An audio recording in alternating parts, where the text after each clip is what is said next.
So what's up guys, nandito nga po pala, Boy Kulot, nagbabalik na naman. At meron na naman kalamugang gagawin. So ngayon, nandito ako ngayon sa CR. At meron dito napkin ng asawa ko, bagong bago pa. So pipigayin ko dito sa baso na to, tapos iinumin ko guys.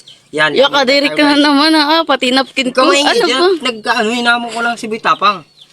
Ano Boy Tapang, kung talagang kaya mong gawin ito, napkin ng talaga. Nakakasuka agad guys. Inisip ko pa lang. Ito, napkin niya.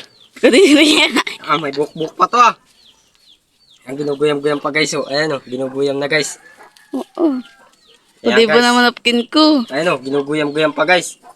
At ngayon, pipigayin ko dito. Mahinang nilalang lang ang hindi makakagawa nito. Yan. Patibay lang yan sikmura guys. So, upo ako dito sa bowl. Ito guys. Yan. Ginuguyam-guyam na. Wala, di ka na mahiya. Pati napkin ko, lintis na ito. Kaya huwag ka na maingay dyan at tinamon ko lang Kadiri. Gusto kong subukan si Boy Tapang. Nakuha nga yung Boy Tapang. Pipigayin ko na. Ito guys.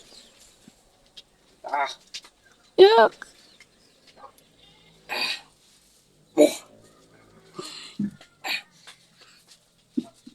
Ayan guys bagong-bago pa ito.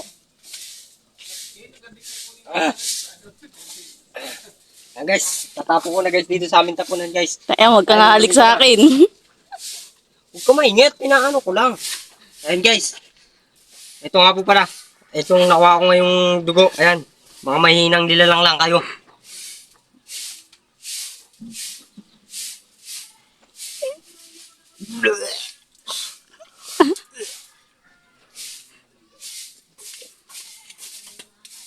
At ayun guys. Maalat talaga. Maalat talaga siya guys. Ayan guys, dugo talaga yan. Dito scripted. Ayan. May nainom na ako konti.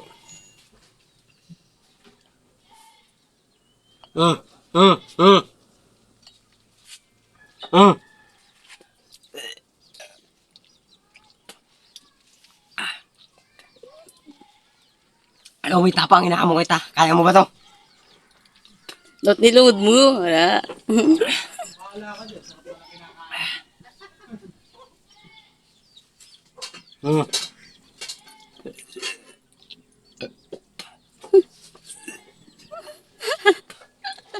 Ayan. Ayan. Mga mahinang nilalang lang kayo. Malat-alat lang ang lasa niya. Pero nakakamukha lang talagang nakakadiri lang talaga. At hanggang dito na lang. Susubukan ko talaga si Boy Tapang guys. Comment ka dyan Boy Tapang sa mga gagawin ko pang video. Abangan mo yun. Nanggigigil talaga ako sa'yo. Isa.